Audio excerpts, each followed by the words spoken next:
What is common between Virat Kohli, Alia Bhatt, Sachin Tendulkar, Kareena Kapoor, and Deepika Padukone? They are all early stage investors in startups. Does that mean startups are the new gold? The answer is an emphatic yes, as well as a no.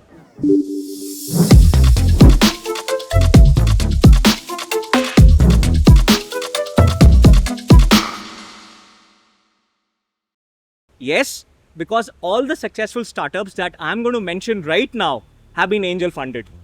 Let us begin with Zomato, the food technology company. The valuation of Zomato has grown 2,815 times since seed stage valuation and the latest valuation, which means rupees 1 lakh invested in the startup at the right time would have turned to rupees 28.15 crore for the investors who exercised patience. Similarly, rupees 1 lakh invested in Delivery, a logistic company during its initial stage, would have turned to rupees 23.99 crores, yani ki 24 crore rupees, as per the latest valuation.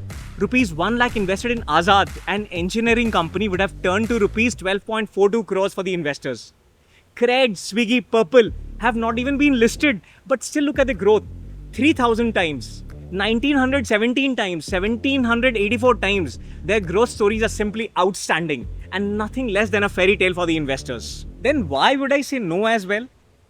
Because for every startup you see here in the success list, there'll be hundreds and thousands more which would have failed or not given good returns. So how does one differentiate between a potential good startup and a not so good startup and mitigates one's risk? The answer is simple. Ensure a thorough research on the soundness of the business plan. Understand the demand for the service or the product, gauge the capability of the founders, and analyze the financials keeping the future in mind, even if the startup is operating at a loss. Sounds like a lot? Well, it should, because it is a lot. And this is where the specialists who have financial as well as industry knowledge come into play. Quite similar to the concept of mutual fund, where pooled in money of investors are invested by specialists, angel funds too enable investing of pooled in money in early stage startups. There are, however, two basic differences between the two funds. Firstly, in mutual funds, one has to pay in a lump sum or commit to a regular monthly payment, whereas in an angel fund, an investor may invest any time during the defined commitment period. For example, within 5 years. Secondly, in mutual funds, investors don't have a say in which equity or debt to invest in. However, in an angel fund, experts may shortlist multiple startups, but the investors have the last say and have the liberty to pick up and choose the startup in which they want to invest. Before we understand the requirements and feature of an angel fund, let us take a quick look at where exactly does an angel fund fit in a business cycle. One can easily say that there are 5 phases in a business story. First is the ideation phase, where the idea is being weighed and discussed. Money generally comes in from family members, friends, and from own savings. Second is the validation phase, where a prototype is ready and the startup needs to validate the demand. Money comes in from people who invest in the idea in exchange for equity, and this is called angel funding and may range from rupees 1 lakh to 3 to 4 crores these days. Third is the early traction phase. Funds are raised to increase the user base, to increase the product offerings, and to expand to new geographies, and generally termed as Series A funding. Venture capital funds may invest from 5 crores to around 100 odd crores in this phase. Fourth is the scaling phase. At this stage, the startup is experiencing a fast rate of market growth and increasing revenues, and the funding is categorized under Series B, C, D, or E. VC or venture capital funds, and at late stage, even private equities may enable funding. The fifth phase is the exit phase, and this is where the maximum money is made, either via an IPO or takeover by a bigger competitor or by strategic selling. Angel investment reached a value of $2.5 billion in 2023 and is expected to grow to $4.8 billion by 2028. The average ROI achieved by angel investors in 2020 to 24 period was 40%, and over 150 successful exits averaging 25 million each. This exit figure should reach 35 million by 2028. If the angel fund is supposed to be carrying out the research and the due diligence concerning the startup, the most important criteria in choosing an angel fund should be: first, the fund manager; second, the investment committee of the fund; and third, the performance of past investment by the fund manager. We spoke to Deepak Maheshwari, fund manager of Zindagi Life Angel Fund.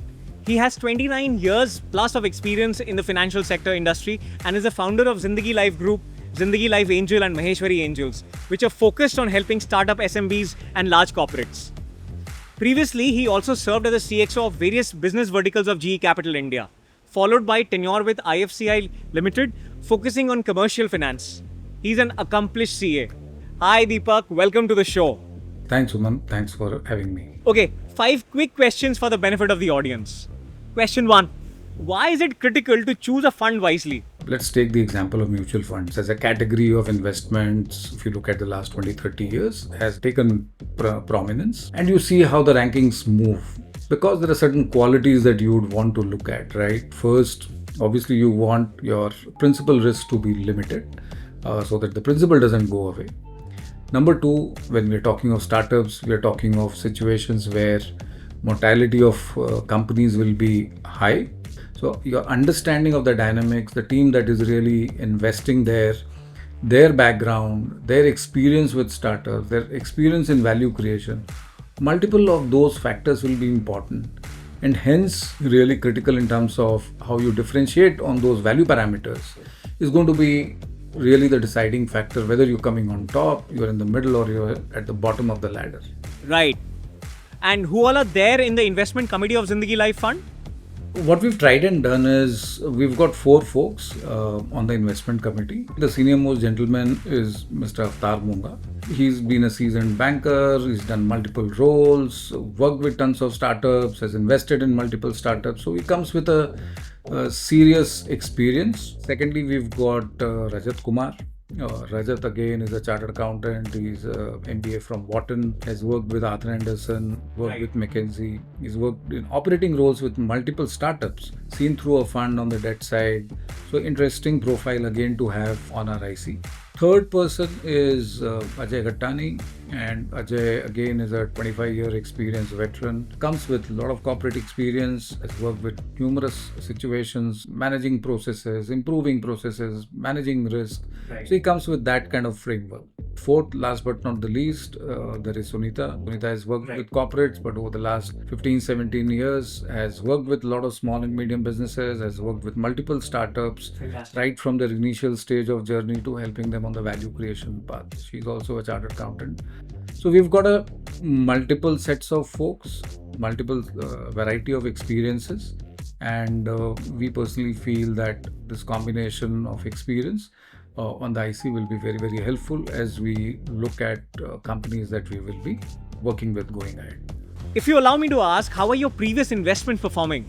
So one great question. Over the last 2.5 years, we've done close to 14 odd portfolio companies at this point in time. Okay. There are 3-4 of them which have raised money at more than 2x, 3x valuations on the next rounds as well. Lovely. There are a couple of them which are right now in the midst of their next fundraisers. So overall, we feel happy about the portfolio that's got created. Investors are happy as they move forward in terms of their journeys with us, and we hopefully will make a substantial return for all investors and the entire ecosystem will be happy. Any specific sectors you're planning to focus for the Zindagi Life Fund? So from a specific sector standpoint, we're going to be very sector agnostic. Primarily understanding of the business model, our team's ability to wrap around that sector is going to be primary. The most important thing that I've seen is business models can change, evolve, you can pivot. Right. But at the end of it, you require a great founder who can live through that. Absolutely. Has the flexibility to move around, change, and be able to deliver on an agenda that is set out to. And hopefully we can look at lot many sectors and lot many companies and be part of great winning models as we go ahead. Okay, last but not the least, what is the tentative IRR that the fund is aiming for? What we're basically focusing on is very early stage startups. So we're going to be really backing people very early in their journey. Okay. So typical our check sizes would be 50 lakhs to 2 crores would be our typical check sizes on the as first checks, if I may call it. If we're wanting to look at companies which are sub 50 crores in terms of their entry valuation as far as we are concerned. Right. Some portfolios will die, some will do very well, some will not do that well but will still return your money, and we expect some outlandish ones to give us multiplier returns. From an investor standpoint, most of us will surely be expecting greater than 35%, 40% kind of IRRs. Right. And that's what we are going to be targeting. Thank you so much, Deepak. The fund is sounding extremely interesting. Best wishes. Before you invest in an angel fund, you need to be familiar with some terms and information of the respective fund. Minimum commitment. As per SEBI guidance, minimum commitment of investment in an angel fund is rupees 25 lakhs. Commitment period. Regulation 19D3 of AIF regulation states as under. Angel fund shall accept up to a maximum period of 5 years an investment of not less than 25 lakh rupees from an angel investor. One-time signing fee. This is a one-time fee to be paid to be part of that fund. Hurdle rate. This is the minimum return investors in the fund must earn before the operators of the fund can collect their share. Carry.